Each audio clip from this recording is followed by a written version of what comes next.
Hello candidates, hello aspirants, कैसे हैं आप सब। Welcome to all of you. मैं आपकी दोस्त और होस्ट मेरे यूट्यूब चैनल प्रगति की पर आपका बहुत बहुत स्वागत करती हूँ। तो जो यूपीपीएसएल है उसने अपनी एग्जीक्यूटिव असिस्टेंट का फाइनल रिज़ल्ट डिक्लेयर कर दिया है। जी हाँ, फाइनल रिज़ल्ट आ गया है यूपीपीएसएल के एग्जीक्यूटिव असिस्टेंट का। उसने नोटिस निकाल दिया है कि कौन कौन बच्चे, कौन कौन एस्पिरेंट्स रिक्रूट होंगे। तो उसी का ये नोटिस है जो मैं आपको पढ़कर सुनाने वाली हूँ। उन्होंने लिखा है, Uttar Pradesh power corporation limited एवं उसके सहयोगी वितरण निगमों तथा Uttar Pradesh power transmission corporation हेतु कार्यकारी सहायक के सीधी भर्ती के रिक्त पदों पर चयन हेतु विज्ञापन संख्या 9 VSA 2022 ये प्रकाशित किया गया था।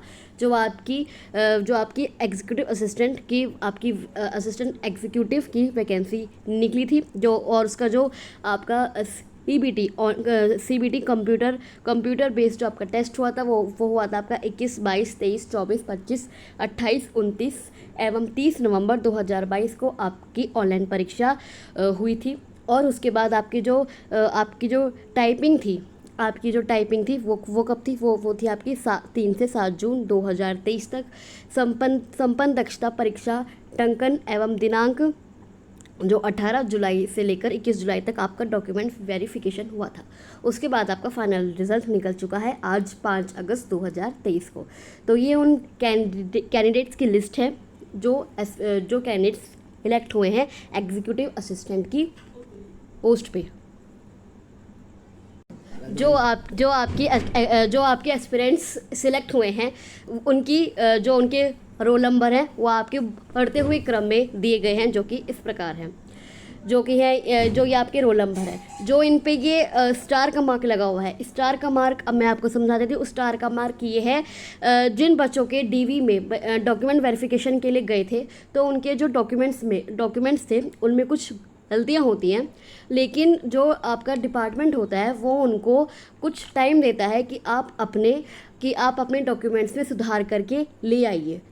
उसके बाद आपका इलेक्शन होगा। जो ये स्टार का मतलब ये होता है। तो ये वो कैंडिडेट्स हैं जिनका सिलेक्शन आपके एग्जीक्यूटिव असिस्टेंट की पोस्ट पर हो चुका है। आप इसमें अपना रोल नंबर देख सकते हैं कि इन कैंडिडेट्स का आपका सिलेक्शन हो चुका है एग्जीक्यूटिव असिस्टेंट की पोस्ट पे। और ये जो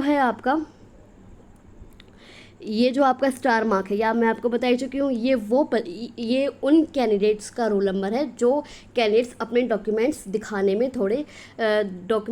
में नाकामयाब हुए हैं। उनके डॉक्यूमेंट्स में कुछ ना कुछ गलती निकली है। और जो मैं आपको बता रही हूँ, और ये जो हैश है, ये हैश क्या है, हैश वो साइन है, ये उन कैंडिडेट्स के रोल नंबर के ऊपर है जिनका बायोमेट्रिक जो टेस्ट हुआ था उसमें कुछ गलतियाँ निकली थी। उनका बायोमेट्रिक टेस्ट दोबारा होगा, उसके बाद ही उनकी रिक्रूटमेंट होगी। उनका पहले बायोमेट्रिक टेस्ट दोबारा होगा। उस बायोमेट्रिक टेस्ट में वो फेल हो गए थे, पर उनका दोबारा बायोमेट्रिक टेस्ट लिया जाएगा, उसके बाद उनकी रिक्रूटमेंट हो जाएगी। तो ये वो कैंडिडेट्स हैं जो सिलेक्ट हो चुके हैं आपके एग्जीक्यूटिव असिस्टेंट की पोस्ट पे। लेकिन लिखा भी है, तारांकित अभ्यर्थियों का चयन, जो आपका तारा बना हुआ है, जो आपका स्टार बना हुआ है, उनका जो अभ्यर्थियों का चयन है वो किसी वजह से वो वांछित अद्यतन जाति प्रमाण पत्र या तो उनके जाति प्रमाण पत्र में कुछ गलतियाँ निकली हैं, या उनके निवास प्रमाण पत्र में जो उनका डोमिसाइल सर्टिफिकेट है, उनके शपथ पत्र में उनके अनिवार्य शैक्षिक अर्हता, जो उनका एजुकेशन से रिलेटेड जो उनके पास सर्टिफिकेट होंगे, एलिजिबिलिटी रिलेटेड उनके उसमें कुछ गलतियां होंगी उनके सर्टिफिकेट्स में, या फिर स्वतंत्रता संग्राम सेनानी आश्रित प्रमाण पत्र, या फिर उनके पास या तो उनका जो dependent of freedom fighter candidates अपने आप को प्रूव करते हैं, उनके पास वो सर्टिफिकेट नहीं होगा जिस पर DM के साइन होने ज़रूरी है इत्यादि प्रस्तुत करने के प्रतिबंधाधीन है। उनके पास ये सब नहीं होंगे, इसलिए ही उनके आगे स्टार लगा दिया गया है। जब वो अपना डॉक्यूमेंट्स जमा कर देंगे उसके बाद ही उनकी रिक्रूटमेंट होगी। जो फिर लिखा है जो ये हैश है, जो ये हैश तारांकित अभ्यर्थी, जो ये आपका हैश लगा हुआ है, हैश उन कैंडिडेट्स के आगे लगा हुआ है जिनका बायोमेट्रिक टेस्ट फेल हो चुका है और वो अपना बायोमेट्रिक टेस्ट दोबारा कराएंगे। बायोमेट्रिक सत्यापन के प्रति 15 दिन है उनका बायोमेट्रिक टेस्ट होगा। अब आते हैं हम कट ऑफ पे। अब देख लीजिए, मैंने जो पहली वीडियो बनाई थी उसमें मुझे बहुत लोगों ने कहा था कि मैम आपने कट ऑफ कितनी ज़्यादा बना दी है, आपने कुछ भी बना दी है। तो मैं आपको ये दिखाना चाहती हूँ कि देख लीजिए, मैं ये तो नहीं कह रही कि मैंने एग्जैक्ट वही कट ऑफ बताई है, लेकिन मैंने उसके आसपास की ही कट ऑफ आपको बताई थी। जो भी कैंडिडेट्स ने मुझे कमेंट बॉक्स पर लिखा था कि मैम आपने ऐसा बना दिया है, ऐसा बना दिया है, मैं उन कैंडिडेट्स को दिखाना चाहती हूँ कि आप खुद अपनी आंखों से देख लीजिए कि मैंने उसके आसपास ही आपको कट ऑफ बताई थी। जैसे यूआर जनरल कैटेगरी की जो कट ऑफ आई है फाइनली, वो आई है आपकी 161.989, 161.989। और मैंने आपको जो मैंने आपको कट ऑफ बताई थी वो बताई थी आपकी 154। आप इसमें प्लस माइनस 6 कर सकते हैं, तो 154 + 6 मतलब मैंने 160 तक आपको कट ऑफ बता दी थी कि जा सकती है और 161 गई है। उसके बाद EWS की कितनी गई है? EWS की गई है आपकी 155.276, 155.276। उसके बाद है OBC कैटेगरी वालों की कितनी गई है?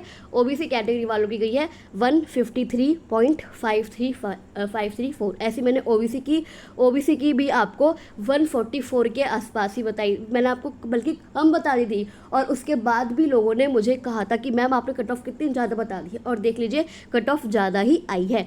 आप ये मानने को तैयार नहीं होते कि कट ऑफ कितनी कम जाती है, पर कट ऑफ आपके अनुसार नहीं जा सकती, कट ऑफ थोड़ी ज़्यादा ही आती है। SC की गई है 135.649, ये तो बिल्कुल एग्जैक्ट ही गई है, क्योंकि मैंने आपको 134 के आसपास ही बता दी थी कि SC की कट ऑफ जाएगी, पर कोई मानने को तैयार नहीं था। अब आप खुद अपनी आंखों से देख लीजिए कि कट ऑफ जो आपकी गई है वो 135.649 ही गई है। अब ST की बात करते हैं। ST की जो कट ऑफ गई है वो आपकी गई है 110.388, मीन्स 110.388। अब आते हैं PH की, फिजिकल हैंडीकैप्ड जो कैटेगरी वाले स्टूडेंट्स हैं उनकी कट ऑफ कितनी गई है? उनकी गई है 98.460। DFF जो डिपेंडेंट ऑफ फ्रीडम फाइटर है उनकी कितनी गई है? उनकी कट ऑफ गई है आपकी वो 121.970। और जो एक्स सर्विसमैन है उनकी कट ऑफ आपकी गई है 96.430। अब मैं आपको एक बार फिर से रिपीट कर देती हूँ, जो जनरल कैटेगरी वालों की जनरल कैटेगरी वाले जो एस्पिरेंट्स हैं उनकी कट ऑफ गई है आपकी 161.989। EWS वालों की गई है आपकी 155.276। OBC वालों की आपकी गई है 153.534। SC वालों की आपकी गई है 135.649। ST वालों की आपकी गई है 110.388। फिजिकल हैंडीकैप PH कैटेगरी वाले जो स्टूडेंट्स हैं उनकी जो कट ऑफ गई है वो आपकी गई है 98.460। और जो डिपेंडेंट ऑफ फ्रीडम फाइटर उनकी जो कट ऑफ गई है वो आपकी गई है, डिपेंडेंट ऑफ फ्रीडम फाइटर जो कैंडिडेट्स है उनकी गई है 121.970। और जो एक्स सर्विसमैन है उनकी गई है आपकी 96.430। तो ये है आपकी फाइनल कट ऑफ जिस कट ऑफ पे एस्पिरेंट्स का एग्जीक्यूटिव असिस्टेंट की पोस्ट पर रिक्रूटमेंट हुआ है। अब बस यही है कि मेरिट लिस्ट नहीं है, यद्यपि उपरोक्त सूची के प्रकाशन में सभी प्रकार की सावधानियां अपनाई गई हैं, फिर भी भूल त्रुटि के लिए विद्युत सेवा आयोग सभी प्रकार के भूल चूक सुधार का अधिकार सुरक्षित रखता है। इस सूची में अनुक्रमांक के प्रकाशन मात्र से अंतिम रूप से अर्हता स्वीकार किए जाने या चयन किए जाने वाले या नियुक्ति का कोई अधिकार स्वतः प्राप्त नहीं माना जाएगा। चयनित अभ्यर्थियों की नियुक्ति की कार्रवाई नियुक्त प्राधिकारी द्वारा की जाएगी। जो आपके जो सिलेक्टेड कैंडिडेट्स हैं जो उनकी रिक्रूटमेंट होगी वो जो फाइनल करेगा वो आपका डिपार्टमेंट ही करेगा। डिपार्टमेंट आपकी जो नियुक्ति है वो नियुक्ति प्राधिकारी द्वारा ही की जाएगी। तो चलिए अभी के लिए बस इतना ही। मैं आपके लिए ये अभी नोटिस आया है तो मैंने सोचा आपको अभी आपको ये नोटिस दिखा दूं, ताकि जो भी एस्पिरेंट्स अपने रिजल्ट का बेसब्री से इंतजार कर रहे थे, क्योंकि अब उनका EB का प्रोसेस भी हो चुका है, तो सभी कैंडिडेट्स अपना रिजल्ट का बेसब्री से इंतजार कर रहे होंगे कि हमारा रिक्रूटमेंट कब होगा। तो आखिरकार उनके रिक्रूट होने का टाइम आ ही गया है। उनकी उनकी रिक्रूटमेंट अब होने वाली है UPPSL में एग्जीक्यूटिव असिस्टेंट की पोस्ट पर। तो आपसे फिर मिलती हूँ कल अगली वीडियो में। तब तक के लिए आप अगर आपको मेरी वीडियो अच्छी लगी तो उसे लाइक और शेयर कीजिए और मेरे चैनल को सब्सक्राइब करना मत भूलिएगा, इसे शेयर कर दीजिए ताकि और लोगों को भी पता चल सके कि उनका रिज़ल्ट आ चुका है और अगर आपको कोई क्वेरी है या कोई डाउट है तो आप मुझसे कमेंट बॉक्स पर कमेंट कर सकते हैं, या मैं डिस्क्रिप्शन बॉक्स पे अपने टेलीग्राम ग्रुप का लिंक भी दिया है, आप मुझसे वहाँ भी कोई भी क्वेश्चन पूछ सकते हैं, अपना कोई भी डाउट क्लियर कर सकते हैं। तो मैं आपसे मिलती हूँ अगली वीडियो में, तब तक के लिए थैंक यू सो मच।